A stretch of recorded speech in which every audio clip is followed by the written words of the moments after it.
السلام عليكم ورحمة الله وبركاته. إن الحمد لله نحمده ونستعينه ونستغفره ونعوذ بالله من شرور أنفسنا ومن سيئات أعمالنا. من يهده الله فلا مضل له ومن يضلل فلا هادي له. وأشهد أن لا إله إلا الله وحده لا شريك له وأشهد أن محمدا عبده ورسوله. يا أيها الذين آمنوا اتقوا الله حق تقاته ولا تموتن إلا وأنتم مسلمون. يا أيها الناس اتقوا ربكم الذي خلقكم من نفس واحدة وخلق منها زوجها وبث منهما رجالا كثيرا ونساء واتقوا الله الذي تساءلون به والأرحام إن الله كان عليكم رقيبا.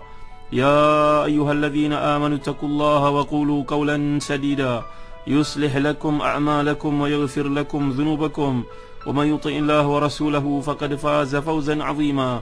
أما بعد. Saudara Nabi Usama Hadi Syarudin, siapa pendengar yang dimuliakan Allah sekalian, alhamdulillah, bersyukur kita kepada Allah Subhanahu wa taala. Dan kita masih lagi membincangkan tentang hakikat kenabian, kerasulan, musia ayat 78 dari surah Al-Mu'min, iaitu firman Allah Subhanahu wa taala, A'udzu billahi minasyaitonir rajim. Wa laqad arsalna rusulan min qablika minhum man qasasna 'alaika wa minhum man lam naqsus 'alaik. Wa ma kana lirasulin an ya'tiya bi ayatin illa bi idznillah. فَإِذَا جَاءَ أَمْرُ اللَّهِ قُضِيَ بِالْحَقِّ وَخَسِرَ هُنَالِكَ الْمُبْطِلُونَ. Dan sungguh kami telah mengutus beberapa rasul sebelum kau, wahai Muhammad. Di antara mereka ada yang kami ceritakan kepadamu, dan ada di antaranya pula yang kami tidak ceritakan kepadamu. Tidak ada seorang rasul membawa satu mukjizat melainkan dengan izin Allah.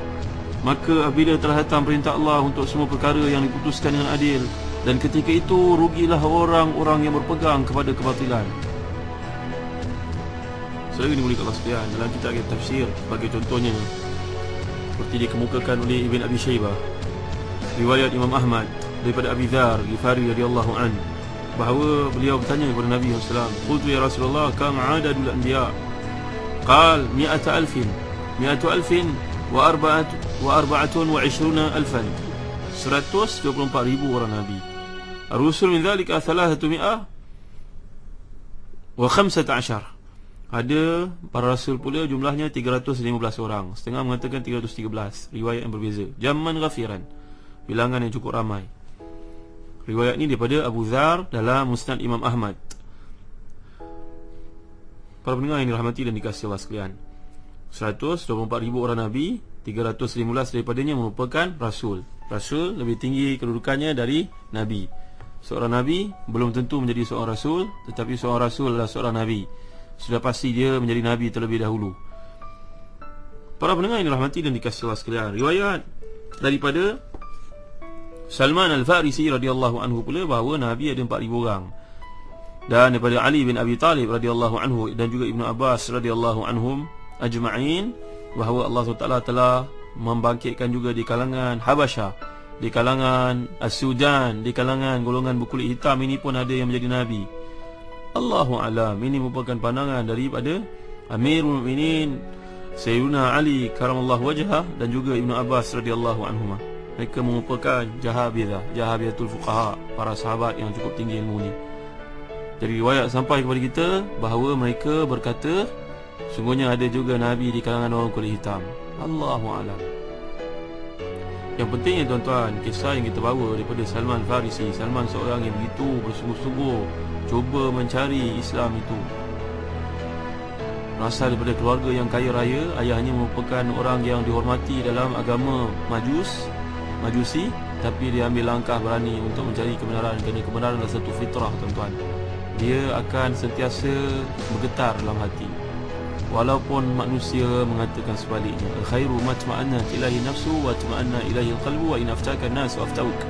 Dalam hadis sahih Nabi telah bersabda, kebenaran tetap kebenaran akan sentiasa digetarkan oleh hatimu, fitrahmu. Bahkan orang kafir sekalipun dalam dirinya ada fitrah. Dia mengetahui perkara tersebut salah. Dia mengetahui adanya satu yang mencatur dunia ini, adanya Allah SWT. Mesti ada perasaan tersebut. Tapi kerana kepentingan tertentu atau kerana nafsu yang berleluasa, melampau-lampau, bermaharajalela, maka mereka sanggup untuk menafikan kehendak hati itu, bicara hati itu, tuntutan hati itu. Maka inilah yang berlaku kepada Sayyidina Salman Al-Farisi radhiyallahu anhu. Seorang sahabat yang cukup hebat dan panjang umurnya, antara sahabat yang paling akhir matinya. Inilah Salman Al-Farisi. Ada peluang, tuan-tuan bacalah dalam buku bertajuk Rasul Mulia, Umat Mulia, Akhlak Mulia. Saya amat menggalakkan tuan-tuan baca buku ini. Kan dalamnya kisah-kisah para sahabat, kisah para tabi'in dalam bentuk yang simple, senang faham. Kalau kita baca satu hari satu muka surat pun, kita akan dapat lihat bagaimana rusukhnya. Rusukh ni maknanya mantapnya.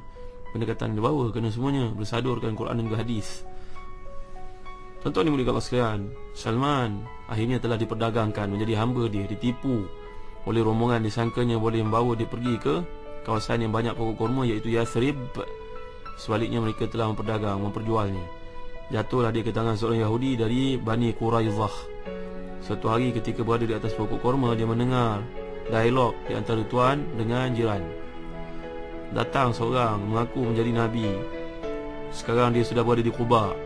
Qatallahu Bani Khailah, wallahi innahumul an la mujtami'una bi Quba ala rajul qadima alaihimul yawm Makkah yaz'umu annahu nabi. Telah datang seorang dari Mekah mengaku dia menjadi Nabi. Semoga Allah membunuh Bani Aus dan Khazraj. Qailah ni tuan-tuan, mereka Qailah ni mereka maksudkan sebagai Aus dan Khazraj. Semoga Allah bunuh orang Arab ini. Disokong seorang yang sekarang mengaku jadi Nabi. Orang Yahudi sebelum benda tu berlaku, dia dah anticipate, dia sudah fokus, dia sudah predict apa akan berlaku. Ini kelebihan orang Yahudi tuan-tuan, daripada dulu lagi. Bilangan mereka sedikit tapi percaturannya Masya Allah sangat hebat. Jadi bila mendengar bicara ni menarik, aku mau melompat turun di pokok kurma. Dia tanya, tak semena-mena pelempang naik ke muka. Lakamani lakamatan syadidah. Tomboknya aku, dia lempangnya aku, dia sepaknya aku dengan dahsyat sekali. Dia kata, kau ni menyebut buat apa? Pergi buat kerja kau balik semua. Akhirnya bila tiba waktu petang, selepas mengumpulkan kurma yang itu merupakan kerja asasku menjadi hamba ini, aku pergilah ke tempat yang mana aku dengar tuan aku kata ada seorang manusia mengaku menjadi Nabi. Bila sampai saja melihat Nabi Muhammad SAW ni, wajahnya pun melihatkan cahaya tuan-tuan. Pokoknya subhanallah, masyarakat barat buat kajian pada hari ini. Orang yang benar dan saleh ini mukanya akan menampilkan satu magnet yang menarik. Tapi kalau orang ni merupakan seorang yang fasik, magnet ni repel, menolak. Wajahnya akan ada 1001 misteri. Jadi itulah yang kelihatan pada wajah Nabi Muhammad SAW. Tapi aku nak buktinya terlebih dahulu, bisikku ke dalam hati. Dulu guru yang terakhir ketika di Amuria berkata, nombor satu, tandanya dia Nabi di tempat yang banyak pokok kurma ni, dia tidak makan sedekah, dia hanya menerima hadiah. Yang kedua, di antara dua bahunya ada daging yang timbul, menunjukkan bukti mohor kenabian. Yang kedua ni payah sikit nak lihat tuan-tuan, sebab dia berada dalam baju. Tapi yang pertama mudah, kerana kalau aku bawa korma sedekah, aku nak lihat dia makan atau tidak. Maka tuan-tuan, Salman pun bawalah korma sedekah kepada Nabi Muhammad SAW. Lalu berkata kepada Nabi, wahai orang Arab, ambillah ini korma sedekah. Nabi ambil, tapi Nabi tidak makan. Dia berinya kepada para sahabat untuk makan. Nampaknya petunjuk yang pertama sudah pun terbukti. Dia tidak makan melainkan hadiah. Dia hanya makan hadiah. Dia tidak boleh menerima sedekah. Tinggal yang kedua. Bagaimana nak buktikan yang kedua? Maka datang lagi pada hari kedua, Salman membawa korma. Kali ini dikata kepada Nabi Muhammad SAW, wahai Muhammad, ambillah ini sebagai hadiah. Nabi pun ambil, Nabi makan. Sedikit bakinya diedarkan kepada para sahabat. Dah terbukti yang kedua, bahawa lelaki ini memang adalah seorang yang mulia. Dia tidak makan melainkan hadiah. Dia tidak makan sedekah. Tinggal yang kedua. Bukti yang kedua, iaitu di antara kedua bahunya mesti ada bukti daging yang timbul. Ini menunjukkan dia adalah seorang Nabi. Ini merupakan mohor kenabian. Maka tuan-tuan yang rahmati dan dikasihi Allah sekalian, satu hari ketika Nabi yang sedang mengebumikan salah seorang sahabat yang wafat, Aku berusaha untuk melihat di antara baju Nabi, di belakang Nabi, untuk melihat baju ni kan dia ada leher dan boleh kelihatan dari bahagian tengkuk. Mau duduk dekat-dekat nak tengok betul tak ada khatim ini maksudkan, khatam ini maksudkan itu. Khatam maknanya mur lagi timbul. Maka bila Nabi yang salam melihat aku sibuk berada di belakangnya, mesti aku nak bukti dia ni ada sesuatu yang istimewa. Maka Nabi pun membuka baju Nabi bila aku tengok, dan aku lihat nampak khatam itu. Lalu aku pun memeluk Nabi, mencium Nabi daripada atas hingga ke bawah, dan aku menangis. Tuan-tuan dimuliakan Allah sekalian, Rasulullah pun bertanya, apa kabarmu wahai Salman? Aku pun menceritakan semua pengalaman yang kulalui, pahit dan manis itu semuanya. Lalu Nabi pun merasa sangat gembira. Terpancar pada wajah Nabi tanda kegembiraan, kesenangan dengan apa yang kulakukan itu. Dan sahabat-sahabat di kalangan Ansar semuanya merasa takjub. Mereka pun gembira melihat kini Islam didampingi oleh seorang yang asing. Islam itu universal. Kini seorang Parsi yang tidak bertutur dengan bahasa Arab masuk Islam. Masya Allah, salam sejahtera ke atas Salman Farisi pada hari dia memeluk Islam. Salam sejahtera ke atas Salman Farisi pada hari dia beriman dengan Islam. Salam sejahtera ke atas Salman Farisi yang mati dalam keadaan Islam. Tuan-tuan dimuliakan Allah sekalian, kita dapat lihat bagaimana hebatnya Islam yang dipilih oleh Salman ini. Dia mengatakan bahawa aku dengar daripada Nabi SAW bahawa Nabi itu ada 4,000 orang. Riwayatnya berbeza pada riwayat Abu Dzar yang mengatakan 124,000 orang. Jadi tuan-tuan yang dirahmati dan dikasihi Allah sekalian, ini adalah perbezaan pandangan. Yang penting Nabi Muhammad SAW tidak mengetahui keseluruhan mereka. Dalam umur dunia yang begitu panjang, Nabi merupakan Rasul yang penghabisan. Ada beberapa orang yang Nabi tahu, dan ramai yang Nabi tidak tahu, dan tidak dijelaskan kepada baginda SAW terperinci tentang mereka ini. Tujuannya tak lain atau bukan Allah kemukakan kepada kita, setiap manusia, setiap umat ada Rasul yang diutuskan kepada mereka. Ada yang beriman, bagi mereka kekuatan, kemenangan dan juga bantuan daripada Allah, keberkatan hidup. Bagi mereka yang menentang, maka hukuman Allah SWT kepada mereka itu amat keras. Kemudian Allah bawa lagi gambaran di situ, wa ma kana rasulun ya'ti bi ayatin illa bi idznillah. Semua nabi membawa bukti mukjizat bahawa dia memang utusan Allah. Fa idza jaa amrullahi qudiya bil haqqi wa khasira hunalikal mubtilun. Bila datang ketetapan Allah, bagi yang ingkar mereka akan hancur. Nanti kita akan lihat dalam ayat-ayat yang kemudian galakan untuk kita berrekreasi, kita berjalan di muka bumi untuk melihat kesan-kesan peninggalan umat yang terdahulu yang pernah binasakan kerana enggan mengikut Nabi yang diutuskan kepada mereka. Ini dalam ayat-ayat yang penghabisan, kita akan bincangkan kelak. Kemudian Allah mengingatkan, Allahu ladzi ja'alakumul an'ama litarkabu minha wa minha ta'kulun. Tiba-tiba masuk satu nikmat yang nampak depan mata. Kamu orang Arab duduk dekat kawasan yang penuh dengan Sahara ini, Sahara penuh dengan padang pasir. Allah anugerahkan untuk kamu unta.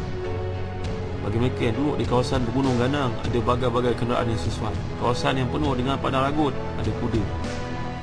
Lembunya pun bagai spesies, Masya Allah. Kenapa? Semuanya untuk manusia. Allahu ladzi ja'alakumul an'ama litarkabu minha wa minha ta'kulun. Ada binatang yang sesuai untuk dinaiki, ada yang tidak sesuai untuk dinaiki, tapi sesuai untuk dimakan. Apa yang sesuai dinaiki tak sesuai dimakan? Kuda. Apa yang sesuai dimakan tak sesuai dinaiki? Kerbau. Walaupun ada menaiki tak dinafikan, tapi lebih kepada untuk dimakan. Tuan-tuan dimuliakan Allah sekalian, nikmat yang nampak. Orang-orang kafir pada hari ini mengatakan, lihat Quran ketinggalan, menceritakan benda-benda yang sudah tidak dipakai. Mana yang boleh tidak dipakai lagi, tuan-tuan? Ada setengah kawasan yang pada hari ini, walaupun kenderaan berteknologi tinggi ada, ternyata binatang-binatang tempatan tidak boleh diabaikan. Contohnya di pergunungan di Mongolia. Boleh tak sebuah kereta yang beroda 4, pacuan 4 roda sekalipun tidak boleh naik? Mereka terpaksa menggunakan unta berbongol 2. Mereka terpaksa menggunakan lama, apa dipanggil tu? Lama. Mereka terpaksa gunakan binatang tersebut kerana memang tidak sesuai. Ada setengah tempat dalam dunia gajah saja untuk ditunggang kerana kenderaan tidak boleh melalui tempat itu. Ini adalah bukti bahawa Allah Subhanahu Wa Taala menyebut perkara yang tidak ada tempoh expirednya. Tuan-tuan bacalah buku yang bertajuk Keindahan Islam. Buku Keindahan Islam ni menjawab fitnah dan tuhmah yang dikemukakan musuh Islam kepada Islam. Oh, Islam ini tidak valid lagi, tidak sesuai lagi. Walhal semakin hari semakin dibuktikan kebenaran Islam itu tidak boleh ditahan-tahan lagi. Ayat yang ke-80, walakum fiha manafi'u wa litablu wa 'alaiha hajatan fi sudurikum wa 'alaiha wa 'alal fulki tuhmalun. Dan ada binatang ini yang kamu dapat manfaat banyak daripadanya, susu, bulunya, dan kamu dapat penuhi hajat yang ada dalam dada kamu. Wa 'alaiha wa 'alal fulki tuhmalun. Atasnya kamu dapat naiki, dan di atas perahu-perahu, kapal-kapal yang gerak di lautan kamu dibawa, diangkut. Inilah nikmat Allah tuan-tuan yang Allah kemukakan. Tapi hanya mata hati yang celik sahaja dapat mengikuti, mentaatinya. Hati yang sudah pun gelap dengan kemungkaran, maksiat tidak akan memahami bicara ini. Mohon pada Allah supaya hati kita cerah, hati kita terbuka, hati kita mudah untuk menerima hidayah Allah Subhanahu Wa Taala. Banyaklah berdoa kepada Allah seperti doa Nabi Muhammad SAW. Allahumma ya muqallibal qulub, tsabbit qalbi ala dinik. Allahumma ya musarrifal qulub, sarrif qalbi ala ta'atik. Ya Allah yang bolak-balikkan hati, tetapkan hati ini dalam hidayah-Mu, tetapkan hati ini yang bertaatan kepada-Mu. Semoga Allah memberkati kita. Kita akan lanjutkan lagi dalam kuliah akan datang. Allahu a'lam. Wassallallahu ala sayyidina Muhammad wa ala alihi wa sahbihi wa baraka wa sallam. Alhamdulillahirabbil alamin. Barakallahu fikum. Wassalamu alaikum warahmatullahi wabarakatuh.